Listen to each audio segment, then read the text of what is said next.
Good morning, students.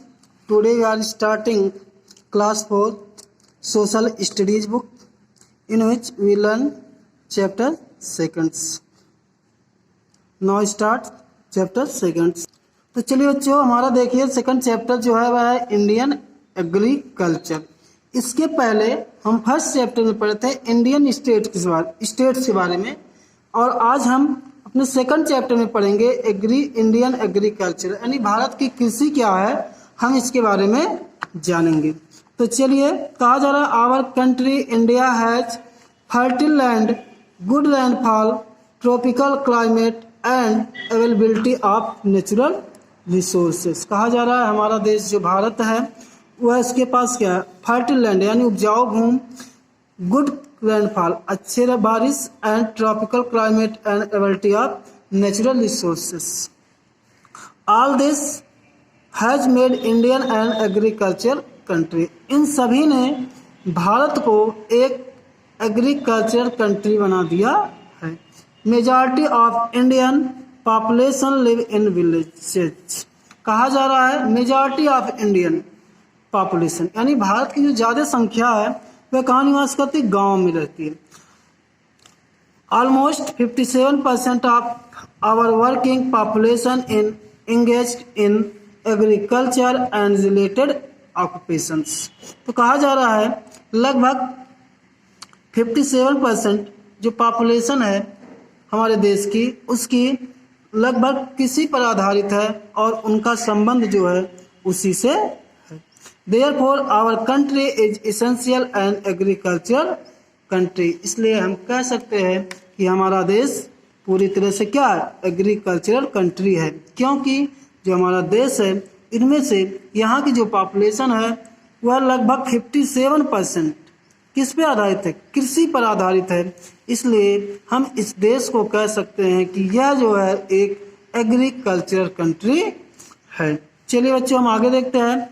कहा जा रहा था growth of different crops has been possible due to proper means of irrigation, modern facilities, improved variety of seed, fertilizers and pesticide.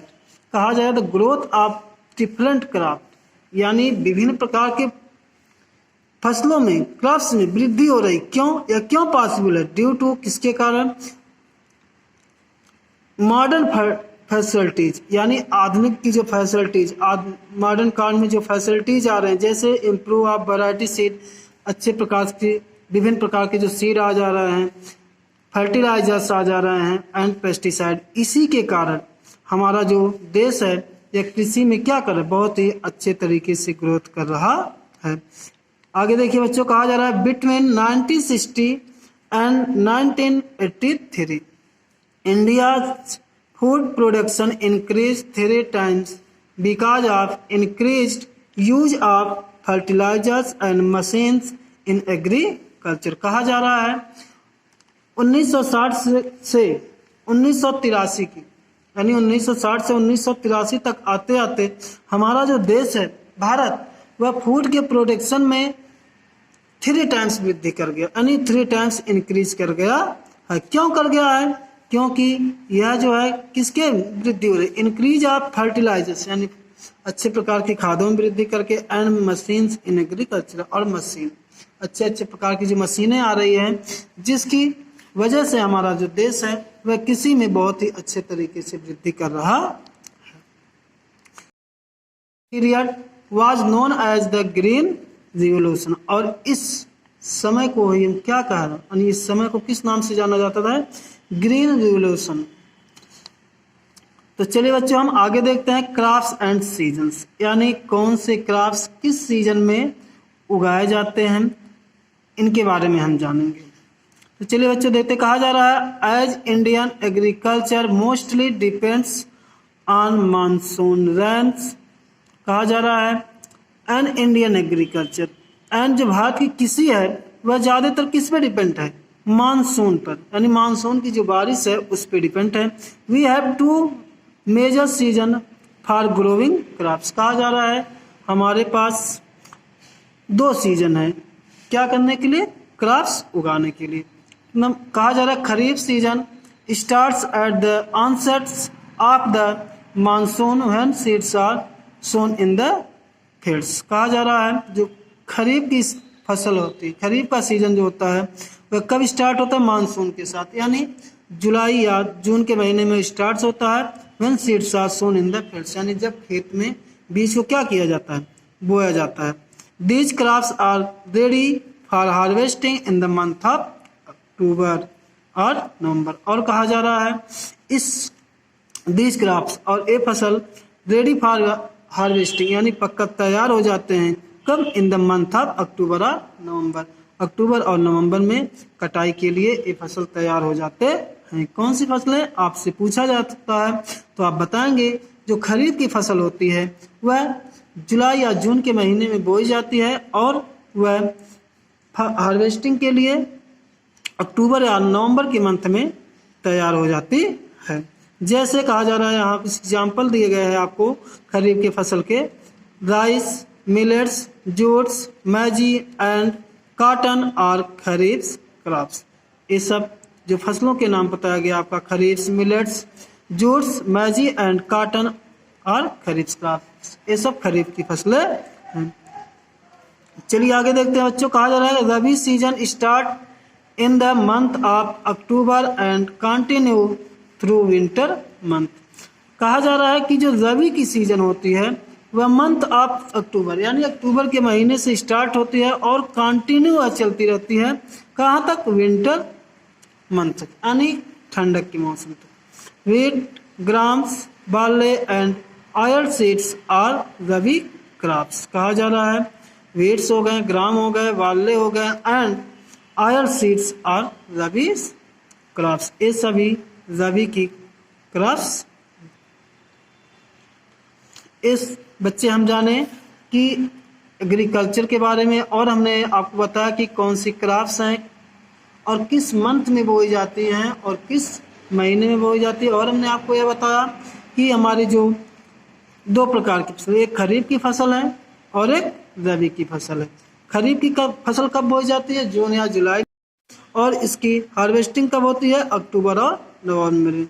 जबकि जो रबी की फसल है वह अक्टूबर या अक्टूबर में उनकी बुआई की जाती है और उनकी जो कटाई होती है वो किस महीने में हो जाती है? विंटर के बाद होती है। स्टार्ट करना है टाइप ऑफ क्रॉप्स, यानी क्रॉप्स के कितने प्रकार हैं इनके बारे में हम पढ़ेंगे। तो चलिए बच्चों हम देखते हैं। कहा जाए the crop of our country can be divide into 3 groups, cereals, pulses and cash crops. कहा जा रहा है जो हमारे देश की क्रॉप्स हैं इनको 3 भागों में डिवाइड किया गया है।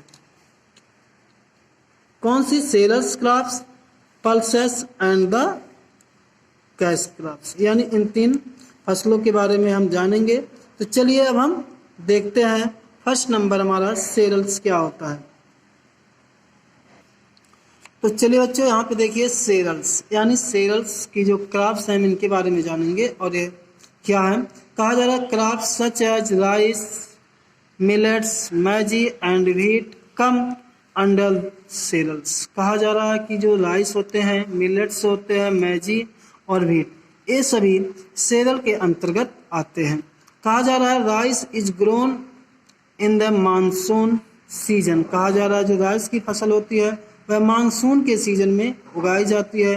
Because it needs plenty of water, क्योंकि राइस के लिए पानी की अधिक आवश्यकता होती है, इसलिए इसको हम किस मौसम से स्टार्ट करते हैं? मानसून सीजन से इसकी रोपाई हम चालू करते हैं।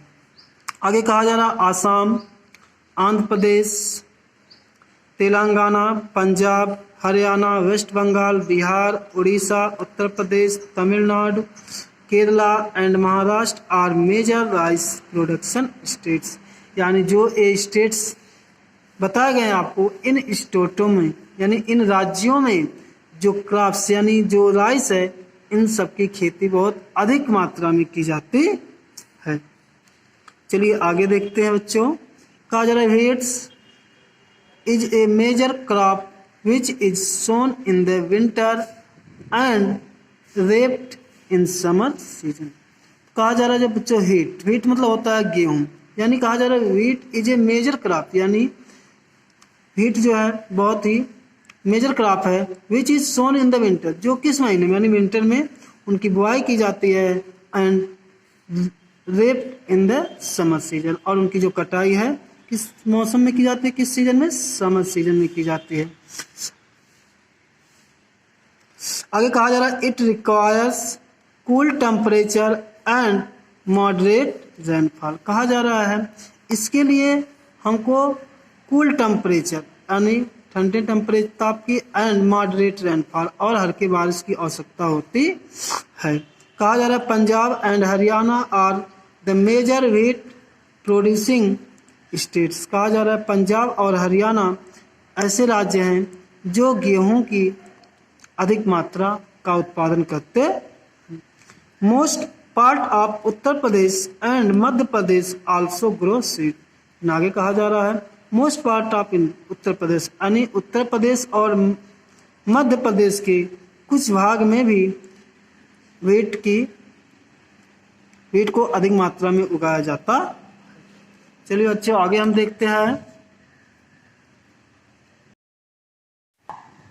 आगे कहा जा रहा है ज्वार बाजरा एंड रागी आर मिलेट्स, यानी मिलेट्स क्या होते हैं आप जान के होंगे, यानी ज्वार बाजरा एंड रागी आर मिलेट्स, ज्वार बाजरा और रागी को क्या कहा जाता है, मिला के मिलेट्स कहा जाता है। They are also grown in the monsoon season, इन्हें भी कहा जा रहा है वे भी मानसून के सीजन में उगाई जाती हैं। These are edible seeds and are called dry crops, और इस क्रॉप को हम क्या कहते हैं, एडिबल क्रॉप्स कहा जाता है।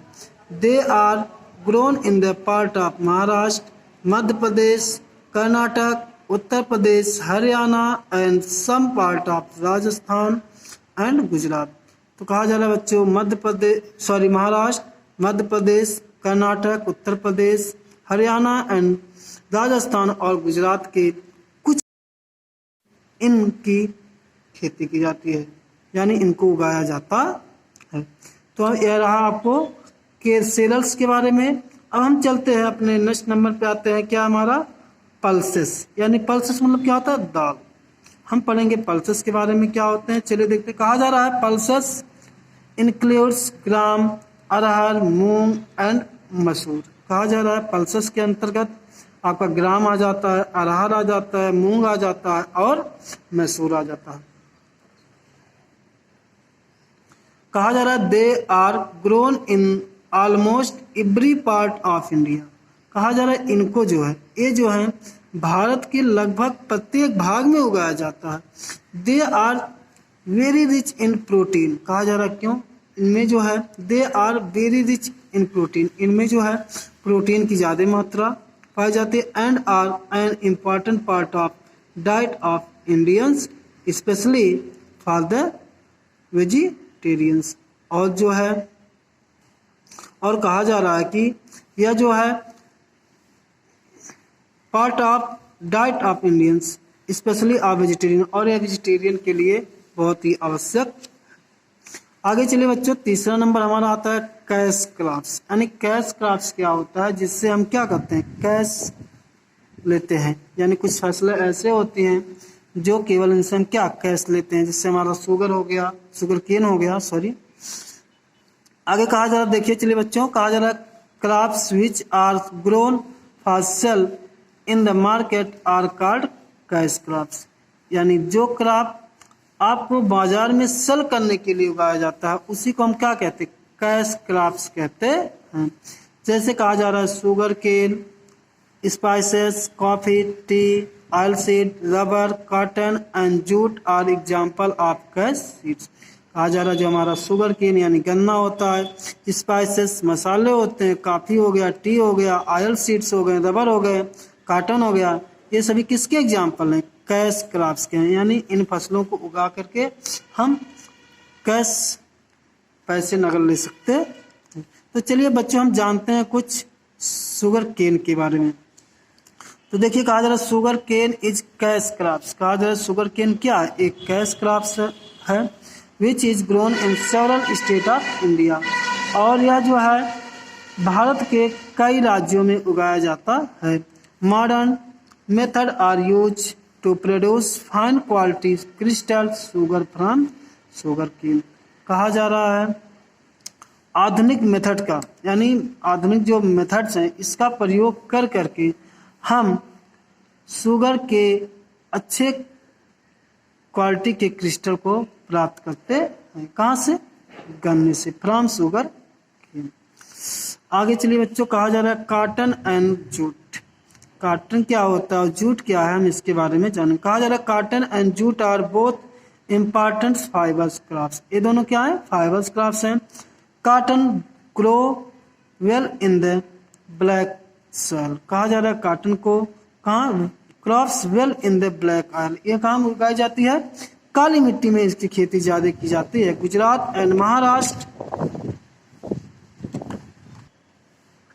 अगर कहा जाए Gujarat and Maharashtra yield good cotton crops, यानी गुजरात में और महाराष्ट्र में कॉटन क्रॉप्स की जो खेती होती है वह अच्छी होती है। कहा जा रहा है cotton requires moderate rainfall and warm temperature to grow. यानी कॉटन की खेती करने के लिए किसकी? मॉडरेट रेनफॉल यानी हल्की बारिश की आवश्यकता होती है, एंड वार्म टेम्परेचर, और हमारा जो टेम्परेचर वहाँ का होना चाहिए वह कैसा होना चाहिए? वार्म होना चाहिए, यानी गर्म होना चाहिए। किसके लिए? कॉटन के क्रॉप्स को ग्रो करने के लिए। आगे कहा जा रहा है Rajasthan, Madhya Pradesh, Punjab and Tamil Nadu are also good producer of cotton. यानी गुजरात और मध्य प्रदेश के अलावा राजस्थान, मध्य प्रदेश, पंजाब और तमिलनाडु भी कॉटन के अच्छे उत्पादक हैं। Cotton is known as the king of fibre, यानी कॉटन को किंग ऑफ फाइबर के नाम से जाना जाता है। आगे कहा जा रहा है jute crop requires alluvial soil, heavy rainfall and hot damp climate. कहा जा रहा है जूट क्रॉप के लिए हमको एलुअल सॉइल होनी चाहिए, यानी उस प्रकार की मिट्टी होनी चाहिए। हैवी रेनफॉल यानी और अधिक बारिश की आवश्यकता होती है, हॉट गर्मी के भी, और डैम्प क्लाइमेट, और वहाँ का जो क्लाइमेट होना चाहिए वह डैम्प होना चाहिए। आगे कहा जा रहा है India is the largest producer of the jute in the world. कहा जा रहा है जो इंडिया है वह पूरे वर्ल्ड में जूट के उत्पादन बहुत ज़्यादा करता है, यानी इंडिया जो है भारत जूट का उत्पादन पूरे संसार में बहुत ज़्यादा जूट का उत्पादन करता है। Jute products includes Ghani bags, ropes and carpets. कहा जा रहा है जूट के प्रोडक्ट से हम क्या बनाते हैं? गनी बैग्स बना सकते हैं, रोप्स बना सकते हैं and carpets. It is also known as the golden fibre, और जूट को ही गोल्डन फाइबर के नाम से जाना जाता है। चलिए बच्चों हम देखते हैं आगे हम क्या किसके बारे में जानेंगे? स्पाइसेस, यानी स्पाइसेस यानी मसालों के बारे में। स्पाइसेस का मतलब होता है मसाले। तो कहा जा रहा है spices add flavour to our food, यानी जो मसाले स्पाइसेस होते हैं वह हमारे फूड को कैसा बना देते? फेवरेट बना देते, बहुत ही अच्छा बना देते हैं। India is known for its spices since ancient times. कहा जा रहा है भारत को बहुत पहले से ही मसाले के लिए जाना जाता है। कहा जा रहा है cardamom, bay leaf, cloves, pepper and ginger are a few spices. कहा जा रहा है इन कुछ स्पीसीज के नाम बताया गया आपको। कार्डमोम हो गया, बे लीफ हो गया, कार्ल्स हो गया, पीपल्स हो गया एंड जिंजर। कहा जा रहा है Kerala is the chief producer of spices and coconuts. कहा जा रहा है जो केरल हमारा एक स्टेट है वह जो है मुख्य प्रदूषक है किसका? मसालों का और कोकोनट। यहाँ जो है इन सब चीज़ों की मसालों की उत्पादन क्षमता क्या होती है? ज़्यादा होती है। आगे चलिए बच्चे हम देखते हैं, कहा जा रहा है coffee and coca are farmers beverage, यानी कहा कॉफी और कोका जो है ये बेवरेज जो फार्मर्स बेवरेज है सॉरी। कहा जा रहा है they are grown in Karnataka, Kerala and Tamil Nadu, और ये जो है कर्नाटक, केरल और तमिलनाडु में उगाए जाते हैं। T is the most popular beverage, T जो है सबसे पॉपुलर बेवरेज है। कहा जा रहा है it is grown in Assam, Darjeeling and other northern part of West Bengal and Nilgiri hill in South India. कहा जा रहा है it is grown in Assam, यह आसाम में उगाया जाता है, दार्जिलिंग में उगाया जाता है, अदर और दक्षिणी मानी भारत के दक्षिण वेस्ट बंगाल के दक्षिणी पार्ट में, and Nilgiri hills in South India, यानी दक्षिण भारत में नीलगिरी में भी इसको उगाया जाता है। कहा जा रहा है tea needs good rainfall but the soil should not retain water for long. कहा जा रहा है टी गुड रेनफॉल, यानी टी की खेती के लिए हमको ज़्यादा पानी की आवश्यकता होती है, लेकिन वहाँ की जो मिट्टी होती है वह ज़्यादा पानी को नहीं लेना, यानी जो मिट्टी है वह ज़्यादा पानी को नहीं सोखना चाहिए। Hills slopes allow the water to drain away quickly, hills जो होते हैं वहाँ से वाटर जो है जल्दी यानी बहुत ही फास्ट क्विकली क्या होते हैं चले जाते हैं, इसलिए हिल्स पर टी की खेती अच्छी होती है। तो बच्चों आज से क्लास यहीं पे समाप्त होता है, और इसके बाद हम नेक्स्ट वीडियो में पढ़ेंगे ऑयल सीड्स के बारे में। ऑयल सीड्स क्या होते हैं इनके बारे में हम नेक्स्ट वीडियो में जानेंगे। आपको क्लास देखने के लिए बहुत बहुत धन्यवाद। Thank you.